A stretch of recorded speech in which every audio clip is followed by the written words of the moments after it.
here are 3 things that you need to stop doing as a Madden player right now. Now, while these 3 things might not equate to you guys winning more games at a consistent rate, it is going to help you guys break some bad habits that you guys might have been developing over the years. It is also very important not to gloss over some of the little details within a game of Madden, because doing that could potentially be the difference between you winning a game or losing it. So let's get into it. The first thing that you guys need to stop doing as a Madden player right now is stop kicking the ball to the end zone. If you kick the ball off to the end zone and your opponent either kneels the ball down when they receive it or they let the ball roll out the back of the end zone, they are going to get the ball at the 35-yard line. Which, as we know, defense is already a struggle enough in this game. So you're putting yourself at a massive disadvantage already by just simply kicking the ball off to the end zone. Now, to combat this, all you're gonna wanna do is just kick the ball inside the landing zone, which is between the goal line and the 20-yard line. That strip of field is the landing zone. You wanna kick it off there every single time. Now, I also highly recommend you guys stop kicking the ball off down the middle of the field, because kicking the ball off down the middle is going to give your opponent a lot more space to do ball carrier moves to potentially crib a kickoff return on you. Whereas if we kick the ball left or right, we shrink that field down to a third of the size that they have, and they could potentially, try to do too much on the play, and we could potentially get a fluky fumble or a fluky strip of some sort and get really good field position that way. Now, I personally kick the ball off to the left side of the field the vast majority of the time, but you guys can kick off to the right as well. And I will explain the very glitchy method of why I like to kick off to the left, but it also works when you kick off to the right here momentarily. Yeah, let's select kickoff left, and I'm just gonna select kickoff right here for my return team.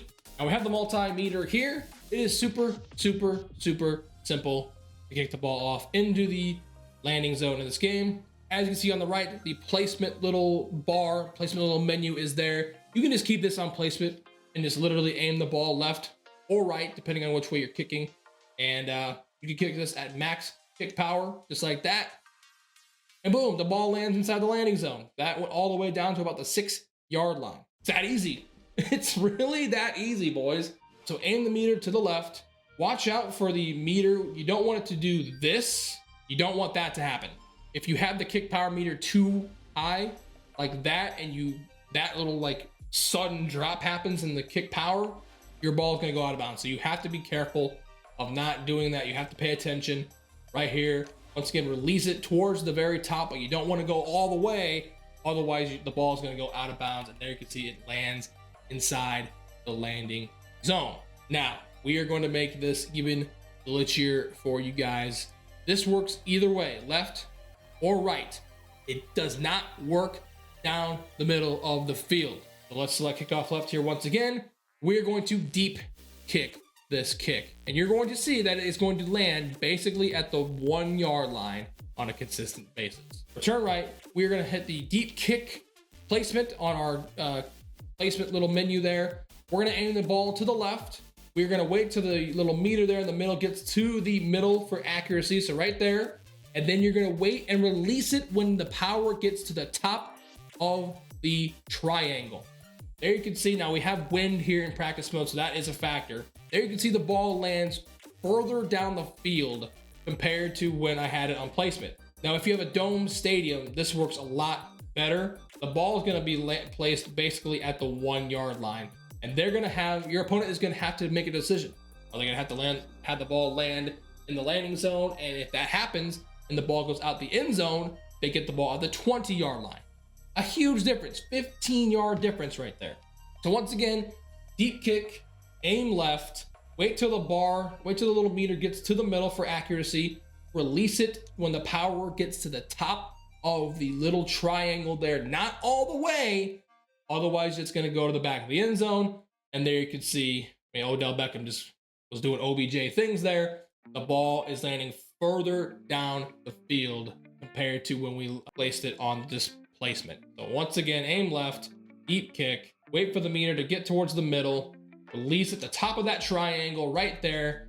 Don't want to go too far down. You don't want to go all the way, obviously, like I mentioned, and there you can see the ball lands probably around the 2 or 3 yard line. Once again, if you have a dome stadium, it's gonna land around the 1 yard line every single time, which is just amazing. It forces your opponent to return the ball, which is what you want to have happen every single time. Now, I will show this to you guys that it does work when you kick off to the right side of the field. Right here, we'll aim our meter to the right, deep kick, wait for it to get to the middle, release the power once it gets to the top of that triangle. And look at that. Absolutely gorgeous. Lands at the 1 yard line. Obviously, be wary if you have your opponent running, fast returners, which is definitely the move in this game. You want to have the fastest players that kick off return. Once again, deep kick, aim right, wait for the meter to get towards the middle, release the power right there, and boom. Lovely, lovely, lovely, boys. You can stop giving up kickoff returns. You can stop kicking the ball off to the end zone, just like that. Now, I will display for you guys that this does not work when you kick off down the middle of the field, because the ball will just go out the back of the end zone. So kick off middle, return middle, and we'll do this to the middle of the field. So deep kick, wait till the meter gets into the middle, just like that, and release at the top of the triangle. That is what happens. That actually was not bad. That actually was not terrible. That was not terrible. But once again, we have the win factor here in practice mode. Aim middle, all the way up to the meter. And there you can see, yeah, your opponent is not going to return that. I just have a CPU here. I don't have a second controller plugged in. Your opponent is going to not return that, and that ball is going to go to the 35 yard line. So keep that in mind. So yeah, this, once again, don't kick off to the middle of the field. Now, if you want to kick off to down the middle, you can keep it on placement and you can boom this kick all the way down with full power. That is fine as well. Once again, don't do this. Look at all the space they have. Look at all the space that your opponent is going to have to move left or right. And you're probably going to give up more kickoff returns when you kick off the ball to the middle of the field. So stop doing it, please. Once again, here down the middle, you can do this if you want to, but just use the method of kicking off to the left or right. Stop kicking the ball off to the end zone. As simple as that. The second thing that you guys need to stop doing as a Madden player is stop hit sticking and start cut sticking. What do I mean by that? Let me explain. So as we know, hit sticking has been a feature in Madden for so many years. The feature is literally just flicking your right stick up on defense to be able to land a huge tackle on your opponent's offensive player. Now, in this game, they have really nerfed the ever-living hell out of hit sticking. If you've played this game at all, you understand where I'm coming from. You will literally miss tackles damn near 95% of the time if you hit stick, which is why you guys need to stop doing it in this game and start cut sticking, which is literally just the opposite of flicking your right stick up. You flick the right stick down. This is going to cut the opposing wide receiver or running back or whoever the ball carrier is. It's going to cut their legs out from underneath of them, and it's going to almost guarantee you a tackle rather than the hit stick, where it is almost damn near not effective at all in this game. Now, this might be a little bit difficult to try to explain to you guys. Hopefully we can try to land this on one take. I'm just gonna come out here and run the ball really quickly here. Let's see, there's gotta be a stretch right here. We'll just run stretch here out of deuce close. We're gonna let the CPU hand the ball off, and we're gonna try to land a hit stick right here. Perfect example. We got it on the first rip too. Let's go. First rip, we got it for you guys. Hell fucking yeah. Let's go take a look at the instant replay. Here is what happens when you hit stick in this game. Now, I am clicked on here to Kyle Hamilton. We do get clicked on here. This is Benjamin St. Just. Watch me try to hit stick Jahmyr Gibbs. This looks like a pretty good shot to hit stick, right? We got a good angle. He's meeting him at the point of attack here. This will be a perfect opportunity to hit stick in old Maddens. But in Madden 26, this is what happens when you hit stick. That is going to happen almost every single time, boys. The running back or receiver or whoever the ball carrier is going to break this tackle every time. I'd say maybe once or twice out of every 10 times this happens, you will get the hit stick animation. But right there, he just bounces off of him like a bowling ball, just like that, on a consistent basis, because they nerfed the shit out of hit stick. And there you can see I get the icon there underneath my player. That means I'm clicked onto him. I flick my right stick up right there. Broken tackle. Perfect example right there. Now, it wasn't all the way squared up, which is what you want to be. You have to be like a perfect square up in order to have any chance at landing a hit stick in this game. And the timing just has to be so precisely accurate for you to land it. It's just not worth it. It's like, once again, 95% of the time, this is going to happen. And once again, if you played this game, you know this. So let's show what happens when you cut stick a player in this game, shall we? We might not get this on we're not gonna get this on the first example. This might take a couple of times here, boys. Let's see here. A few moments later.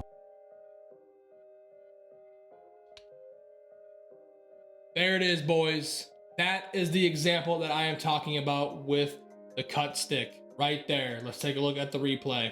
I had to sub Jahmyr Gibbs out because he has an X factor and he was gonna break the first tackle every time. Noob move, I apologize. But this is what happens when you cut stick versus hit stick. We hand the ball off. I'm using the free safety here. Watch what happens. I click off, I click back on there at the last second, flick the right stick down, takes his legs out from underneath of him. That simple. That simple. And look at that. You're gonna get a tackle animation. You're gonna get that animation almost every single time right there. Boom. Obviously, once again, you're gonna have to time this up. You're gonna have to make sure that your player is in the right position. You don't want to do this when you're too far away.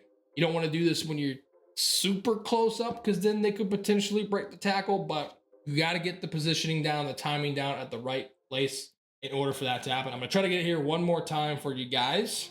And the ball off. It's not gonna work. Yeah, great defense. Great defense by us there. Beautiful. Saquon, get out of there, buddy. Oh, you got out of there. Here we go. There it is. There it is, boys. The cut stick. Open field tackling just got so much easier. Oh my God, I selected a new play like an idiot. But there y'all can see. There y'all can see the power of the cut stick in the open field in this game. Stop hit sticking. You will notice a huge difference. Also, after all this explanation, you can just A tackle or X tackle too. Those are also very viable options. On to the next one, the last one, tip 3. And the third thing that you guys need to stop doing as a Madden player right now is stop holding the turbo button when you run the ball. You've probably heard this multiple times over from different content creators around the YouTube scene, but it holds true still to this day, and it will in perpetuity as long as this game exists. Stop holding the turbo button when you run the ball, guys. What is the turbo button? It's the right trigger. It helps your players accelerate quicker, but in the run game, this is obviously a huge downside. Once you press the right trigger on your controller when you're running the ball, it literally triggers your opponent's defense to block shed. All their defensive linemen are going to block shed just like that. Where if you do not press this button until it is absolutely needed, the defenders are not going to shed hardly as well, and your blocking is going to be a lot better. I promise you. Now let's show this to you guys in an example form. I'm just going to run a little inside zone, and we're going to showcase to you guys what happens when you hold the right trigger and when you don't have your thumb or don't have your finger on the right trigger holding the turbo button. So we're just going to call a 3-4 odd, and we're going to hand the ball off. Now there you can see I've got OBJ at running back because I like to run a little gadget action with him. But watch what happens here when you hold down on the right trigger on your Xbox or PlayStation controller when you run the ball. Watch what happens. See how much better the defenders shed? Now, once again, they don't shed very well at all in this game, especially practice mode. Like right here, watch this. I had my finger on the trigger right here. There you can see, like, we actually got some pretty good blocking. I'm not gonna lie to y'all, but there you can see 57 sheds right there. 93 was definitely going to be shedding my defensive tackle right there. Perfect. Like, it just happens when you have your finger on the trigger. Once again, we'll show it again. Finger on the trigger. We actually got good blocking right there. That was actually good blocking by us. Good blocking by our offensive line right there. That was also kind of poor. I ran right into it. I'll try not to do that here again. And the ball off. Right trigger. Shitty run vision. I know this is why I don't run the ball, but I know a lot of you guys do. Right trigger. Right off the rip. There you can see like they just shed a lot easier. Now watch what happens when we just simply take our finger off the trigger.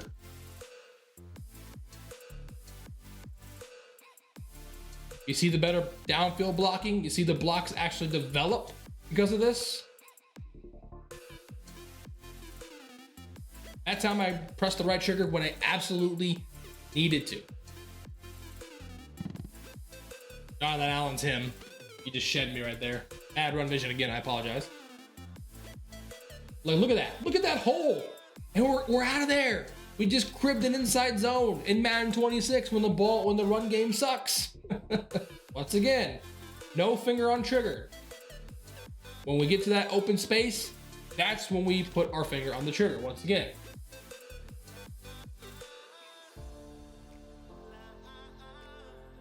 It's that simple, boys. It is that simple. On the trigger,